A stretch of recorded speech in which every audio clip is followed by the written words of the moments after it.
Trooper by Iron Maiden. We're going to be looking at all the main riffs to this song. I woke up this morning thinking about developing some galloping technique, and this song came to my mind, so this is what we're going to be talking about today. So what we're going to do here is we're going to start off, we're going to look at the first guitar part, and then we'll look at the second guitar part toward the end of this video. So we're going to start off on the 7th fret of the 5th string. We're going to do a pull-off to the 5th fret, and it's going to look like this. So what I'm doing is plucking this note 3 times and then doing a pull-off, and then I'm going to go to the 7th fret of the 6th string. And then I'm going to move down and do the exact same thing from 5 to 3, and then I'm going to move down and do 3 and 2. So it's always the same idea. Okay? And then we're going to move up and we're going to play 5 on the 5th string, 5 on the 4th string, and then back to 5 on the 5th string. And then we're going to go to the 7th fret and start all over again. So we have... So it looks like this now.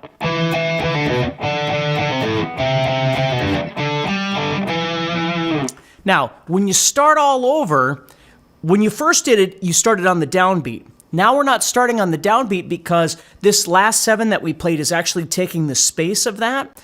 So what's going to happen is when you start all over again,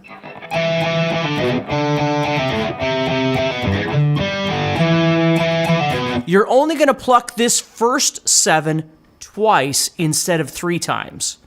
All right? So watch this again.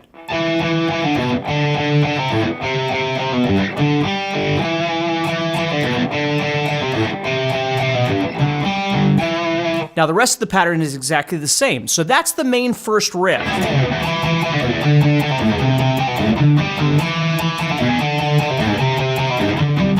Okay, then we move into this part right here.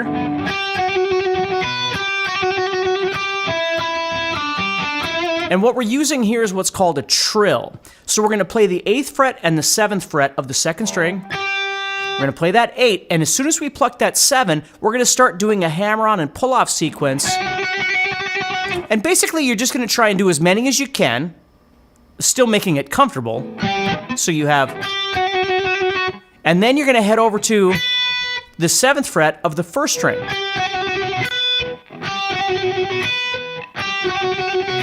Now, I always end on the, when I'm doing this trill, I end on the 7. But, you know, I don't think it really matters whether you're ending on the 7 or the 8. It's just whatever technically makes more sense to you and is comfortable for your fingers. And then we're going to do that again. But this time we are going to end on the 8th fret of the 2nd string. So we have...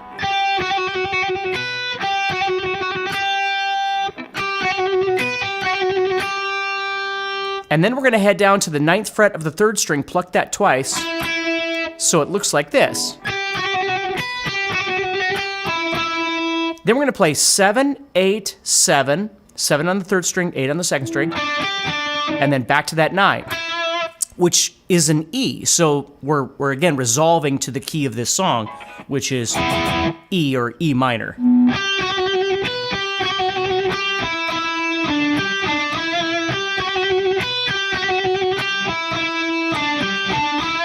So that's how the next riff goes. So now we have...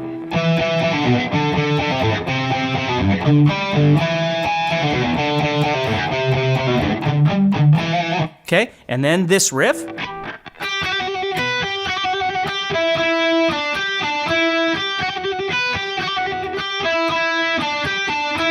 Okay, now that's going to lead us into the next section, which is where Bruce Dickinson starts singing.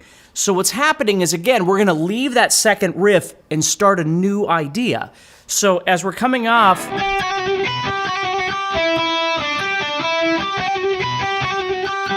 And we end this,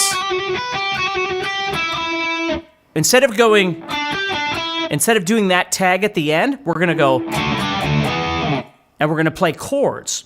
So I'm now going to head down to the 5th fret of the 5th string, play a power chord. Then I'm going to go to the 4th string, play a power chord. Back to the 5th string. And then end on E. So I have... And that's where he sings, "You take my life, but I'll take yours too." And we do that again. Then we do the same thing, but this time we end it different. We always end things differently. And then we go back to this one. So we're coming off the second riff. And instead of doing that, we're going, then we do it again. Then we go down. Then we go back up. All right? Now we get to the gallop part of the song, which is what spawned this whole lesson. So we're going to keep doing this idea, but instead of just playing those as punches and stopping, we're going to start adding some galloping. Now, what is galloping? Let me show you. So I'm going to play this first riff,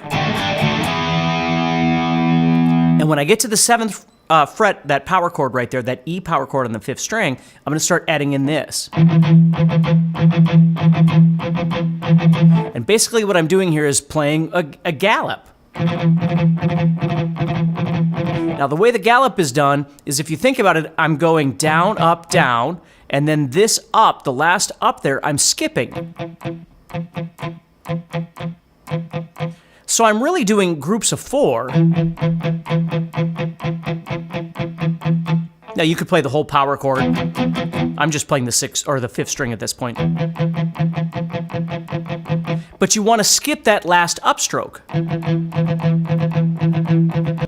So it's almost, when I teach this to students, it's almost kind of a psychological thing, because they'll try and, like try and do all these different things, and really all you're doing is 16th notes. Da da dun da da dun da da da da da da da da da. You're just skipping the last one. So you're still doing the upstroke, but you're just not hitting the string when you do it. Now you'll notice I'm palm muting as well when I do this, so it's not... I'm palm muting. I'm touching down here, kind of deadening those strings. So let me show you this. I'm going to put this together. So I have...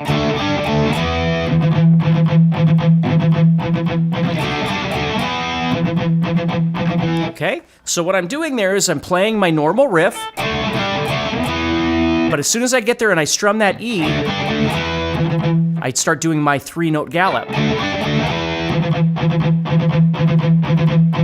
Now the last time through, I'm only going to get through 2 of those gallops, because that last down strum is going to be starting the riff again. And that's what always makes this stuff difficult, is that it's not just, the same thing over and over and over. There's always something weird at the end of a phrase or the end of a riff that ties to the next riff. That's how this stuff works. That's what metal is. And so as I play this, see, right there I went. So I'm still technically doing the triplet, but I'm doing 2 of the palm mutes, and then I'm heading down here and attaching onto the chord riff again to start all over.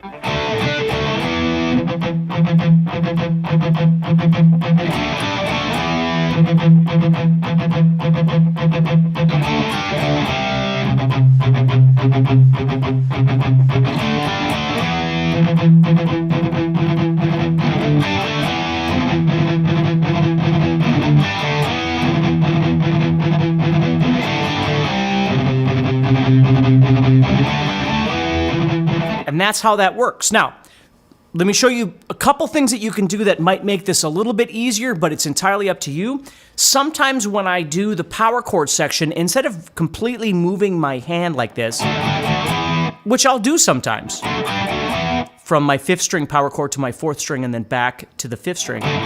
But sometimes what I'll do is I'll just bar with my first finger, and I'll just play the 2 power chords, keeping this finger down. And I just lower my pick, obviously.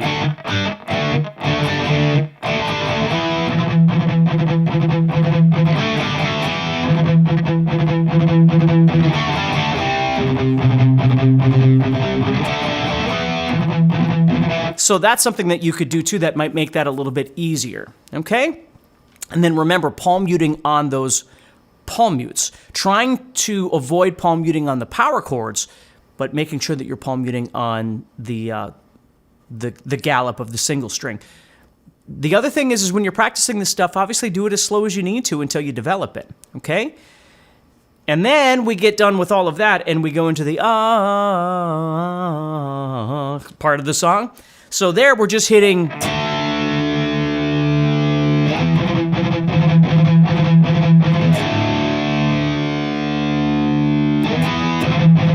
So we're hitting a D power chord, we're hitting an E power chord, and then we're sliding into that gallop.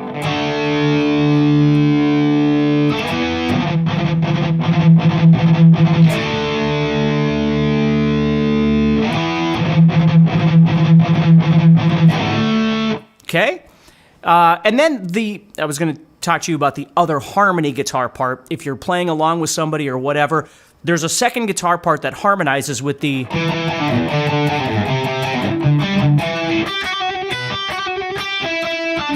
all that stuff. So what's happening with that guitar part, if you're interested in it, we're heading up to the 10th fret here of the 5th string, and you could play it on another string if it's more comfortable. It doesn't matter, what position, as long as you're playing the right notes.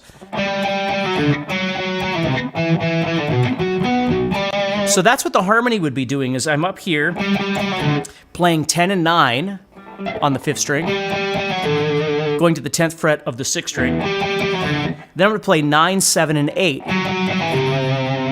And then 7, 5, and 7. So I have... And then I end with... So I'm playing 9, 9, 9, 10.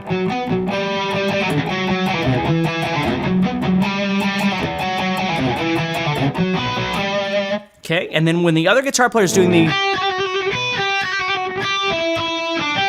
that part, the second guitar player would be doing this.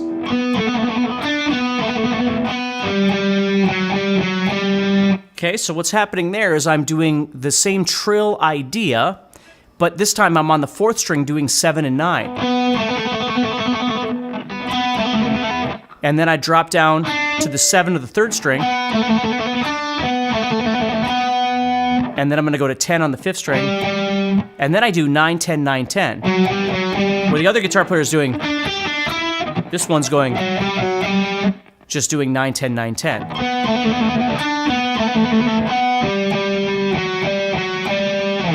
So hopefully that helps you a little bit, gives you something fun to work on for the week. So take care, stay positive, keep practicing. And of course, if you're looking for any guitar lesson needs, head over to guitarzoom.com, check out our all-access membership. And again, take care, and I'll talk